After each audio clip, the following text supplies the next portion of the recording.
Transformers രണ്ട് type transformers ആണ് നമുക്കുള്ളത്. ഒന്ന് സ്റ്റെപ്പ് അപ്പ് ട്രാൻസ്ഫോമറും സ്റ്റെപ്പ് ഡൗൺ ട്രാൻസ്ഫോമറും. ഈ ട്രാൻസ്ഫോമർക്ക് പ്രൈമറി സൈഡ് ഉണ്ടായിരിക്കും, അതേപോലെ തന്നെ സെക്കൻഡറി സൈഡ് ഉണ്ടായിരിക്കും.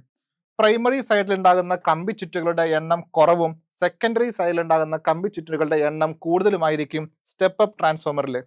അഥവാ കമ്പി ചുറ്റുകളുടെ എണ്ണം കൂടുമ്പോൾ വോൾട്ടേജ് കൂടുകയും കറണ്ട് കുറയുകയും ചെയ്യും. ഈ കാണുന്ന ഭാഗത്ത് സെക്കൻഡറി സൈഡിൽ വോൾട്ടേജ് കൂടുതലാണ്. ഇത്തരത്തിൽ വോൾട്ടേജിനെ ഇൻക്രീസ് ചെയ്യാൻ വേണ്ടി യൂസ് ചെയ്യുന്ന ഡിവൈസാണ് സ്റ്റെപ്പ് അപ്പ് ട്രാൻസ്ഫോമേഴ്സ്. ഇവിടെ ശ്രദ്ധിക്കണം. അങ്ങനെയാണെങ്കിൽ N P divided by N S is equal to V P divide by V S is equal to I S divided by I P. അപ്പൊ ഈ ഒരു ഭാഗത്ത് കറണ്ട് കൂടുതലായതുകൊണ്ട് അവിടെ ഹീറ്റ് കൂടുതൽ പ്രൊഡ്യൂസ് ചെയ്യുകയും ആ ഒരു കമ്പി പൊട്ടിപ്പോവാനുള്ള സാധ്യത ഉള്ളത് കൊണ്ട് അതിന് തിക്നെസ് നമ്മൾ കൂട്ടാറുണ്ട്. സെക്കൻഡറി സ്റ്റെപ്പ് ഡൗൺ ട്രാൻസ്ഫോമറിൽ പ്രൈമറി സൈഡിൽ ഉണ്ടാകുന്ന നമ്പർ ഓഫ് ടേൺസ് അവ കമ്പി ചുറ്റുകളുടെ എണ്ണം കൂടുതലും സെക്കൻഡറിൽ കമ്പി ചുറ്റുകളുടെ എണ്ണം കുറവുമാണ്.